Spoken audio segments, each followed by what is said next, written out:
22 ചോറിനാണ് നമുക്ക് ഓർഡർ കിട്ടിയിട്ടുള്ളത്. പക്ഷെ ഇന്ന് നമ്മൾ കൊടുക്കുന്നത് 30 പേർക്കാണ് കേട്ടോ ചോറ് കൊടുക്കുന്നത്. അപ്പോൾ അതിൽ 8 പേർക്ക് ചോറ് തികഞ്ഞിട്ടില്ല. അവർക്ക് ഭയങ്കര സങ്കടമുണ്ട്. കാരണം എൻ്റെ ചോറിന് വേണ്ടി അല്ലെങ്കിൽ നമ്മുടെ ചോറിന് വേണ്ടി കാത്തിരിക്കുന്ന ആളുകളാണ് എൻ്റെ ഈ ചുറ്റുമുള്ളത്. ഞാൻ ഇവരുടെയൊക്കെ ഫേസൊക്കെ ഞാൻ ബ്ലർ ചെയ്യുന്നുണ്ട്.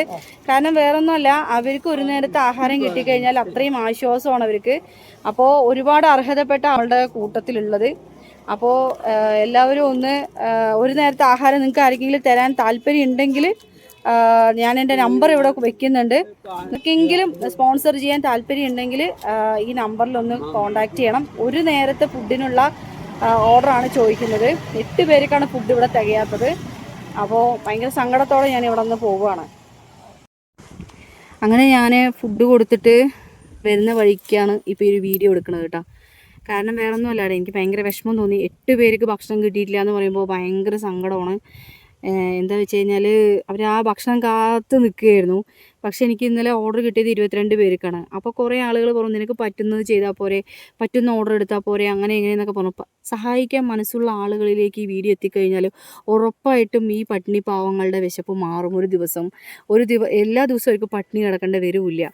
അപ്പോൾ ഞാൻ ഇങ്ങനെ വീഡിയോ ചെയ്യുമ്പോൾ ഇതിൻ്റെ താഴെ വന്നിട്ട് ഇങ്ങനെ ഓരോ കമൻസുകൾ വരുന്നുണ്ട്. നിൻ്റെ കുടുംബത്തിലത്തെ കാര്യം നോക്കിയിട്ട് പോരെ മറ്റുള്ളവൻ്റെ കുടുംബത്തിലത്തെ കാര്യം നോക്കാമെന്ന്. ഞാൻ എൻ്റെ കുടുംബത്തിലത്തെ കാര്യം നോക്കുന്നതിൻ്റെ കൂടെ തന്നെയാണ് മറ്റുള്ള ആളുകളുടെ വിശപ്പിനെ ഇല്ലാതാക്കാൻ, അല്ലെങ്കിൽ ആ വിശപ്പിന് വേണ്ടി ഒരു നേരത്തെ ആഹാരം കൊണ്ട് എത്തിക്കണം എന്ന് ആഗ്രഹം ഉള്ളൊരു വ്യക്തിയാണ്. പിന്നെ ഞാൻ നന്നായി അധ്വാനിച്ചിട്ടാണ് ഞാൻ ജീവിക്കുന്നത്. ഞാൻ ഉണ്ടായിട്ടുള്ള ആളൊന്നുമല്ല, ഒരുപാട് കാശുള്ള ആളുമല്ല. ഞാൻ ചാരിറ്റി ചെയ്യാൻ മാത്രം വളർന്നവളുമല്ല. ഞാൻ പിന്നെ ഭക്ഷണം വെച്ചുണ്ടാക്കി അത് പിന്നെ ഈ പാവങ്ങൾക്ക് കൊണ്ടെത്തിക്കാൻ നിങ്ങളിൽ നിന്ന് യാചിച്ച് ഓർഡർ വാങ്ങിക്കുന്നതാണ്. അതിനെ പറയണേ യാചിക്കുകയാണ്, ഇരക്കുകയാണ്. പിന്നെ നീ നിൻ്റെ കാര്യം നോക്കിയാൽ പോരെ, മറ്റുള്ളവരുടെ കാര്യം എന്തിനാ നോക്കണം എന്നൊക്കെ പണ്ട്. ഞാൻ എൻ്റെ കാര്യം നോക്കണം, എൻ്റെ കുടുംബം നോക്കണമെങ്കിൽ എനിക്ക് അന്നന്നാളത്തെ ഒരു വരുമാനം കിട്ടുക തന്നെ വേണം. അതിന് ഞാൻ മറ്റുള്ളവൻ്റെ കീഴിൽ പോയിട്ട് കൈ പലിശയ്ക്ക് വാങ്ങിക്കഴിഞ്ഞ് ഒരിക്കൽ പലിശയ്ക്ക് വാങ്ങിച്ച് കുടുങ്ങി. ഇനി കുടുങ്ങരുത് എന്ന് പറഞ്ഞിട്ട് തന്നെയാണ് ഞാൻ പിന്നെ ഭക്ഷണം വിറ്റ് ജീവിക്കുന്നത്. അപ്പോൾ ഒരു നേരത്തെ ആഹാരം കടയിൽ എന്തെങ്കിലും ഉണ്ണിയപ്പം ഉണ്ട്, ഉച്ചയ്ക്ക് ഊണുണ്ട്. ആ ഊണിൽ വെക്കുന്നതിൽ കൂടെ ഒരു 10 ഊണ് നമ്മൾ എക്സ്ട്രാ വെക്കുകയാണെങ്കിൽ നമുക്ക് ഈ പാവങ്ങൾക്ക് ചോറും കൊടുക്കുക. അതിൽ നിന്ന് എനിക്കൊരു വരുമാനവും കിട്ടും, എൻ്റെ പ്രയാസങ്ങളും തീരും, എൻ്റെ കുടുംബവും നോക്കാൻ കഴിയും, ആ വിശക്കുന്ന ആളുകൾക്ക് എനിക്ക് ഭക്ഷണം കൊടുക്കാനും കഴിയും. അപ്പോൾ ഈ വീഡിയോ കാണുന്ന നിങ്ങൾ ഓരോരുത്തരും സഹായിക്കുമെന്ന് എനിക്ക് പൂർണ്ണ വിശ്വാസമുണ്ട്. സഹായം എന്ന് ഉദ്ദേശിച്ചത് ഒരു നേരത്തെ ആഹാരം 80 രൂപയാണ്.